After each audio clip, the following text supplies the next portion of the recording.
Hello students, class 6 mathematics Hindi medium के अंदर chapter number 1 अपनी संख्याओं की जानकारी के अंदर हमने ये पढ़ा था कि हम संख्याओं को स्थानांतरण करके भी छोटी और बड़ी संख्या बना सकते हैं। आज हम पढ़ते हैं संख्या 10,000 का परिचय। 10,000 का परिचय। तो अगर हम देखें कि दो अंकों की, एक अंकों की छोटी बड़ी संख्या हमारे पास क्या क्या बनती है, तो अगर हम देखते हैं कि अगर हमारे पास एक अंक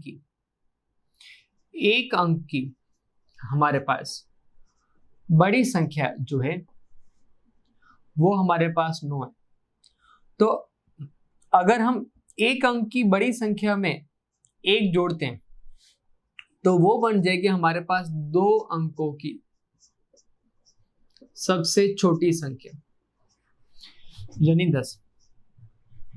इसी प्रकार अगर हम देखें दो अंकों की, अगर हम बड़ी संख्या के बारे में जानकारी लें, तो दो अंकों की बड़ी संख्या जो है वो हमारे पास आ रही है 99। अगर हम इसमें एक जोड़ते हैं तो तीन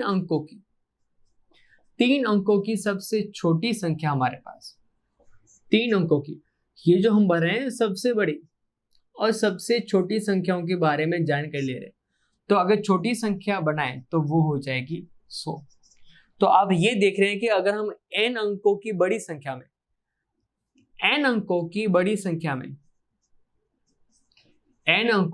संख्या में एक जोड़ दें तो हमारे पास n+1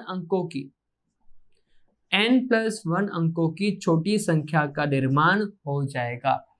तो मतलब अगर हम दो अंकों की संख्या में एक जोड़ देते हैं तो वो हमारे पास तीन अंकों की सबसे छोटी संख्या निर्माण करेगा, तो वो हमारे पास क्या बन जाएगी, 100 बन जाएगी। यानी n अंकों वाली संख्याओं में अगर हम एक जोड़ते हैं तो n+1 अंकों वाली सबसे छोटी संख्या का निर्माण होता है। इसी प्रकार अगर हम बात करें तीन अंकों की सबसे बड़ी संख्या की बात करें तो वो होगा हमारे पास 999, और उसमें अगर हम एक जोड़ते हैं तो वो हमारे पास कहलाएगा 1000। और अगर हम बात करें कि चार अंकों की सबसे बड़ी संख्या के बारे में जानकारी लें, चार अंकों की सबसे बड़ी संख्या के बारे में जानकारी लें अगर, तो चार अंकों की सबसे बड़ी संख्या हमारे पास 9,999। अगर हम इसके अंदर एक जोड़ेंगे तो पांच अंकों की जो सबसे बड़ी संख्या हमारे पास बन जाएगी वो बन जाएगी 10,000। तो 10,000 के बारे में हम ये कह सकते हैं कि वो पांच अंकों की सबसे हमारे पास छोटी संख्या है, 5 अंकों की सबसे छोटी संख्या है। तो अगर हमें संख्या 10,000 के रूप में दे रखी है तो उसको प्रसारित रूप में कैसे लिखते हैं उसके बारे में अब हम जानकारी लेते हैं।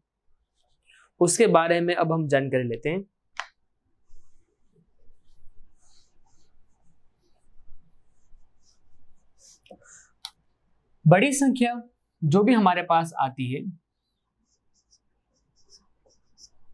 तो उसको आसानी से लिखने और पढ़ने के लिए हम उनके स्थानीय मान का प्रयोग करते हैं ताकि हम बड़ी संख्या को आसानी से लिख सकें और उनको पढ़ सकें।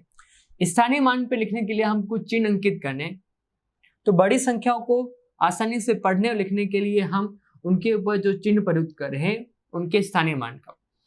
इकाई अंक जो है वो उनको लिखेंगे 1 यानी ओ से, दहाई अंक 10 यानी टी से लिखेंगे, इकाई दहाई सैकड़े अंक को हम लिखेंगे 100 यानी 100 से, 1000 हजारवें अंक को लिखेंगे हम टीएस से, और 10,000 को हम लिखेंगे टी और टीएस से।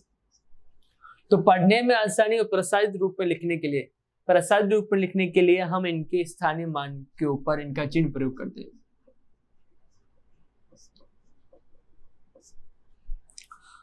इसी संख्या को प्रसारित रूप में लिखने के लिए जो भी अंक आ रहा है उसको उसके स्थानीय मान से गुणा कर दें। जो भी अंक है उसको उसके स्थानीय मान से गुणा कर देते हैं। 4 हमारे पास जो है अंक, उसका स्थानीय मान है 10,000, तो 4 गुणा होगा 10,000 से। प्लस 5 हमारे पास आ रहा है हजारवें स्थान पर, 5 गुना होगा 1000 से, प्लस 3 हमारे पास 100वें स्थान पर है, सैकड़े स्थान पर, 3 गुना होगा 100 से, 2 है 10वें स्थान पर, 2 गुना 10 है, और 1 है इकाई अंक पर, 1 गुना होगा 1 से। तो इस प्रकार हम इसको प्रसारित रूप में ले सकते हैं। इन सभी संख्याओं को हमारे पास प्लस करने पर संख्या बनेगी 45,321, 45,321। तो प्रसारित रूप में लिखने के लिए अंक को उनके स्थानीय मान से गुणा करते हैं, अंक को उनके स्थानीय मान से गुणा करते हैं। एक और उदाहरण से इसको समझते हैं। 3 हमारे पास इकाई अंक पर वंस ओ लिखा, 6 हमारे पास ढाई अंक पर है, 9 हमारे पास सैकड़े अंक पर है, 100वें स्थान पर है, h लिखेंगे 100, 7 हमारे पास 1000 पर है, 1000 th, और 6 हमारे पास 10,000वें अंक पर है, तो t और th लिखेंगे, t और th हम प्रयोग करेंगे। अब देखते हैं इसको प्रसारित रूप में लिखने के लिए। 6 का स्थानीय मान 10,000 है, तो 6 गुना होगा 10,000 से, 7 हमारे पास 1000 पे, 7 गुना होगा 1000 से, 9 हमारे पास 100वें स्थान पर है, 9 गुना होगा 100 से, 6 गुना होगा 10वें स्थान पर 10 से, और 3 गुना होगा इकाई स्थान पर 1 से, और हमारे पास संख्या आ जाएगी 67,963, 67,963। तो इस प्रकार हम प्रसारित रूप में लिख सकते हैं। अगली हमारे पास जो संख्या परिचय में आ रही है वो है 1 लाख। अगर हम बात करें 1 लाख की, तो वो हमारे पास 6 अंकों की हमारे पास सबसे छोटी संख्या। तो अगर हम बात करें 5 अंकों की सबसे बड़ी संख्या की, 5 अंकों की सबसे बड़ी संख्या की अगर हम बात करें, तो वो हमारे पास 99,999। अब इसके अंदर अगर हम 1 जोड़ेंगे तो हमारे पास 6 अंकों की सबसे छोटी संख्या, 6 अंकों की सबसे छोटी संख्या हमारे पास बन जाएगी 1 लाख। 6 अंकों के हमारे पास सबसे छोटी संख्या हमारे पास बन जाएगी 1 लाख। अब लाख वाली संख्या को हम प्रसारित रूप में कैसे लिखेंगे? तरीका बेटा हमारे पास वही है, जो भी संख्या आ रही है उसको उसके स्थानीय मान से गुणा कर देंगे, जो भी संख्या आ रही है उसको उसके स्थानीय मान से गुणा कर देंगे, तो हमारे पास उस संख्या का प्रसारित रूप आ जाएगा। तो प्रसारित रूप में कैसे लिखेंगे देखते हैं। बड़ी संख्या को पढ़ने और आसानी से लिखने के लिए हमने चिन्हों का प्रयोग किया था।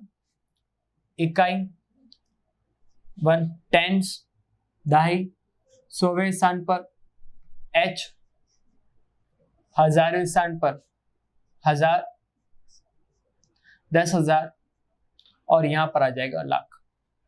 तो इस संख्या को पढ़ने के लिए 7,99,123, और प्रसारित रूप में लिखने के लिए इनको स्थानीय मान से गुणा करें। 7 का बड़ा स्थानीय मान आ रहा है लाख, 8 का है 10,000, 8 गुणा 10,000, 1 हमारे पास 100वें स्थान पर आ रहा है, 1 गुणा 100, 2 हमारे पास 10वें स्थान पर है, और 3 हमारे पास इकाई स्थान पर है। इस प्रकार हम प्रसारित रूप में लिख सकते हैं। अब लाख के बाद अगर 10 लाख भी संख्या आ जाए हमारे पास, तो उसको भी हम इसी प्रकार लिख के उसका प्रसारित रूप में लिखेंगे।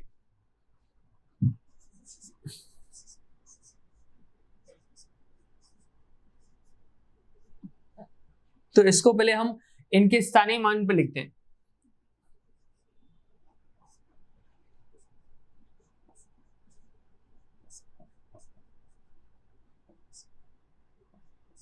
और ये 10 लाख, 10 लाख, तो ये हमारे पास आ रहा है 10 लाख पोजीशन पर।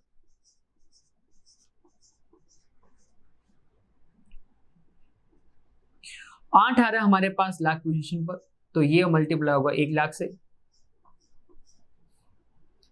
9 हमारे पास आ रहा है 10,000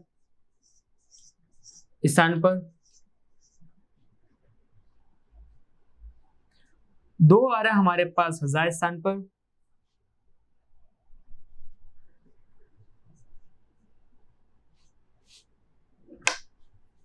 9 गुणा हमारे पास 9 हमारे पास 10 स्थान पर आएगा,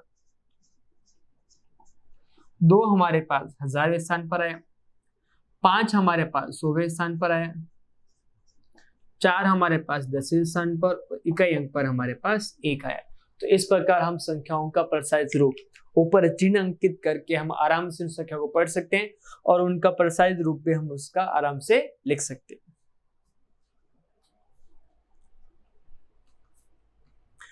अगला टॉपिक पढ़ते हैं हम, अल्प विरामों का प्रयोग कैसे करना। अल्प विरामों का प्रयोग,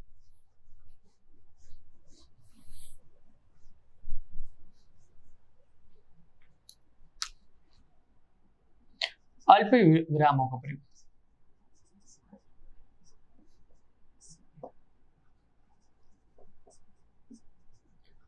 अभी हमने देखा कि बड़ी संख्याओं को छोटे छोटे भाग में, सौवे, हजारों, लाख में अलग अलग विभाजित करने पर हमने जो कॉमा का प्रयोग किया उन्हीं को हम कहते हैं अल्प विराम। तो कॉमा यानी अल्प विराम का प्रयोग हम क्यों करते हैं, ताकि बड़ी संख्याओं को छोटे छोटे भागों में विभाजित कर ले।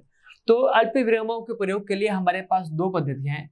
पहली पद्धति जो है हमारे पास वो है भारतीय पद्धति। पहली पद्धति जो है हमारे पास वो है भारतीय पद्धति। भारतीय पद्धति के अंदर अल्प विरामों का प्रयोग कैसे करते हैं। भारतीय पद्धति के अंदर हम जो संख्याओं को पढ़ने का तरीका है, इकाई, दाई, सैकड़ा, हजार, 10,000, लाख, 10 लाख, फिर करोड़, 10 करोड़, इस प्रकार से हम संख्याओं को पढ़ते हैं। तो अल्प विरामों के प्रयोग के लिए पहला अल्प विराम पहला अल्प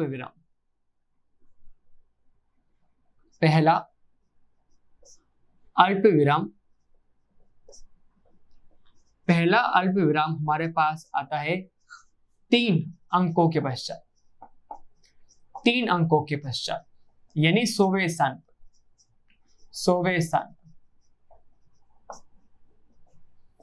उसके बाद दूसरा अल्प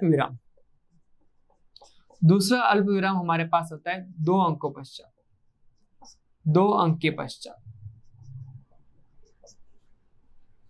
10,000। और तीसरा अल्प विराम भी, इसके बाद जितने भी अल्प विराम आएंगे वो 2-2 अंकों के पश्चात हमारे पास आते रहेंगे, 2-2 अंकों के पश्चात हमारे पास आते रहेंगे। तो देखिए यहाँ पर पहला अल्प विराम हमारे पास आता है 3 अंकों के बाद, दूसरा अल्प विराम आता है 2 अंकों के बाद, तीसरा अल्प विराम भी आएगा 2 अंकों के बाद। इसी प्रकार हम अलग अलग 2-2 अंकों के बाद, 3 अंकों के बाद हम 2-2 अंकों के बाद हम अल्प विराम का प्रयोग करते रहेंगे। अल्प विराम का प्रयोग हम करते रहेंगे। अल्प विराम के अंदर भारतीय पद्धति में हम ये पढ़ रहे थे कि पहला अल्प विराम आएगा 3 अंकों के पश्चात, दूसरा अल्प विराम आएगा 2 अंकों के पश्चात और तीसरा अल्प विराम आएगा उसके 2 अंकों के पश्चात। ये हमारे पास अल्प विराम चलते रहेंगे। अब देखते हैं कि हम उदाहरण के द्वारा इसको कैसे समझते हैं। जैसे हमारे पास संख्या दे रखी है, तो पहला अंक जो आएगा पीछे से 100वें स्थान पर, उसके बाद 2 स्थान पर, और उसके बाद हमारे पास दोबारा अगर संख्या आती है तो 2 अंकों के पश्चात हमारे पास अल्प विराम आएगा। तो इसको पढ़ने के लिए 7,85,234, और अगर हमारे पास 6 अंकों की 7 अंकों की संख्या है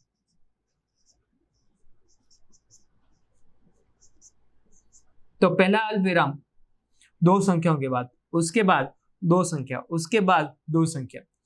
तो पहला जो अल्प विराम आएगा वो 100वें स्थान पर आएगा, उसके बाद 10,000 स्थान पर आएगा हमारे पास, 10 लाख पर आएगा, फिर हमारे पास करोड़, 10 करोड़। तो ये हमारे पास हो जाएगा 58,42,34,125।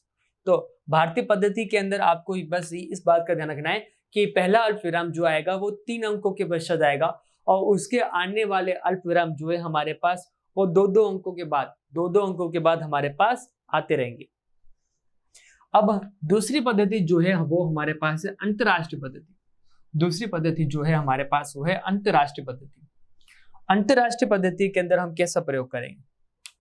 दूसरी पद्धति जो है हमारे पास वो है अंतरराष्ट्रीय पद्धति।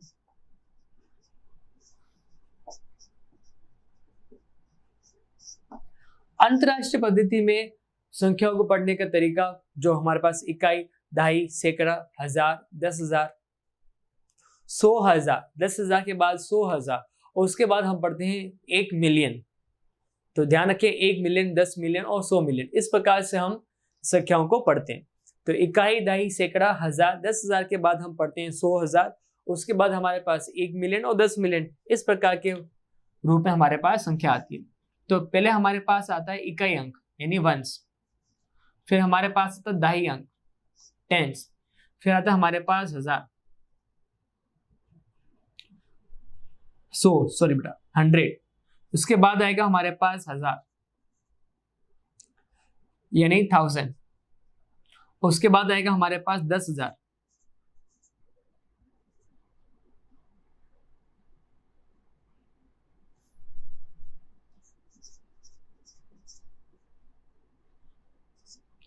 $10,000, उसके बाद हमारे पास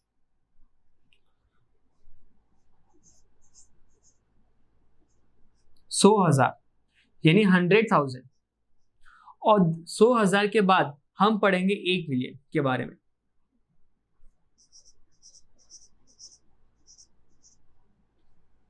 यहां पर आ जाएगा हमारे पास 1 मिलियन, 1 मिलियन। अब अंतरराष्ट्रीय पद्धति में जो हम अल्पविराम का प्रयोग करते हैं वो प्रत्येक 3 अंकों के बाद, प्रत्येक 3 अंकों के पश्चात हम अल्पविराम का प्रयोग करते हैं, प्रत्येक 3 अंकों के पश्चात हम अल्पविराम का प्रयोग करते हैं। तो एक अंतरराष्ट्रीय पद्धति के अंदर संख्याओं को लिखने का जो हमारे पास तरीका है, उसके अंदर हम 10,000 के बाद 100,000 और 100,000 के बाद हमारे पास 1 मिलियन और उसके बाद हम 10 मिलियन, इस प्रकार से पढ़ते हैं। अल्पविराम प्रयोग करना है तो पहला अल्पविराम हमारे पास आएगा 3 संख्याओं के बाद, 3 संख्याओं के बाद, दूसरा भी 3 संख्याओं के बाद, प्रत्येक 3 संख्याओं के बाद हमारे पास अल्पविराम आता रहेगा। तो ये हमारे पास 1,000, 10,000, ये हमारे पास हो जाएगा 100,000 और उसके बाद हमारे पास 1 मिलियन। अगर हम प्रयोग करें 10,000, उसके बाद ये हमारे पास आ रहा है इकाई, दहाई, सैकड़ा, हजार, 10,000, लाख, 1 लाख, और जो 10 लाख होगा वो 1 मिलियन के बराबर होगा। 10 लाख, इकाई, दहाई, सैकड़ा, हजार, 10,000, लाख, 10 लाख, तो मतलब क्या हो गया, 1 मिलियन 10 लाख के बराबर हो गया। प्रत्येक 3 अंकों के पश्चात हम कॉमा का प्रयोग करते हैं, प्रत्येक 3 अंकों के पश्चात हम कॉमा का प्रयोग करते हैं। अब हम एक उदाहरण के द्वारा भारतीय पद्धति और अंतरराष्ट्रीय पद्धति से अल्पविरामों के प्रयोग को समझते हैं।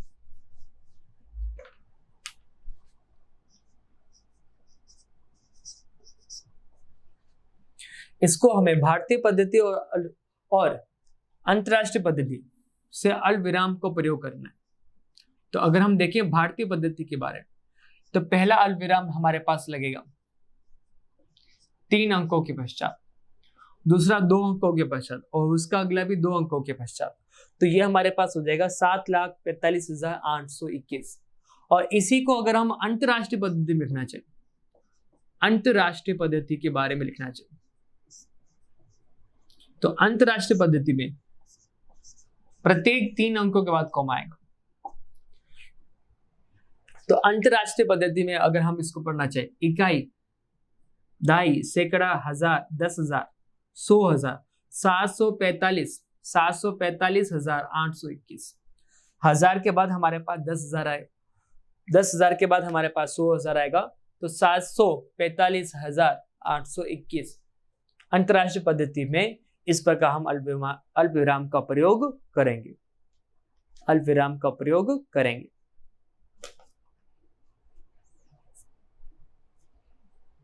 ओके स्टूडेंट, आज की क्लास में हम इतना रखते हैं, अगली क्लास में हम इसके आगे के टॉपिक डिस्कस करेंगे। Thank you.